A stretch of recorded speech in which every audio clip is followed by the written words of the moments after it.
We would like to welcome Keith White, our local artist here in Ocean Isle Beach.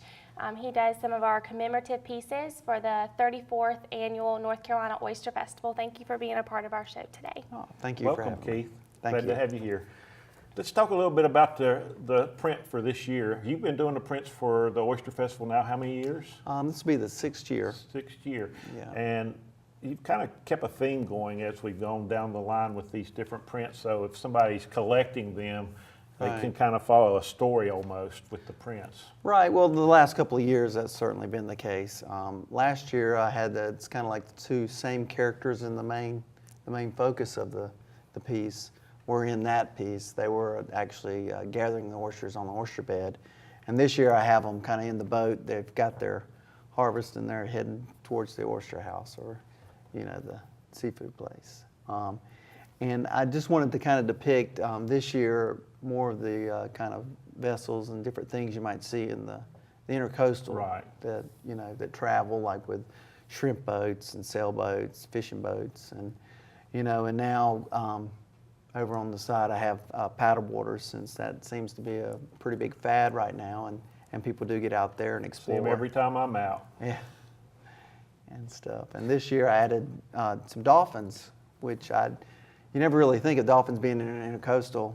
I just happened to see some going over the bridge earlier this summer, and just kind of sparked the idea to add dolphins this year. We've actually been out on their boat and saw dolphins too, and I've heard a lot of people this year, especially more than last year, have saw them out there. And then we've got the pelicans, which are always pretty cool to see flying along the waterway and the ocean front when we're out there.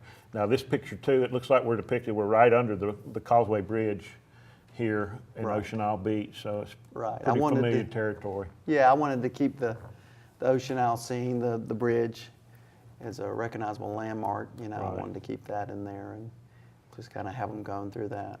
When you're drawing these pictures of these folks, is there somebody in your mind that you're using kind of as a mental model? Not really? particularly, Okay. no. Just checking. It kind of looked like the back of my head, if you'll Oh, okay. It might be. Subconscious. Just kidding. And these prints will be available at your booth at the festival, correct? Right. Okay. That is correct. For purchase? And they're limited edition. Right. And how many? There'll be 200. 200 this year of this print, so be sure you get your print because they won't last. And you also do our T-shirts for the festival. Tell us a little bit about the theme of that. The theme of the T-shirt is more of a comical type thing. We have a character that we use, Ozzy the Oyster, and he's going to be the focal of it, and he's going to have his bag of people and stuff. But that's basic theme of the T-shirt. Okay, and those will be available as well for purchase. Yeah. And that Ozzy, speaking of Ozzy, Keith has also done a lot of our logos for Oyster Festival, Surf Off, Road Race, and now our Muddy Oyster Run. So we've got Ozzy is in all of those different logos for branding purposes, and Keith has been gracious enough to draw that and help us with those logos along the way. Yep. Thank you for being a part of our show today. Oh, no problem. We look forward to seeing you at the festival. All right, thank you. We'll be right back.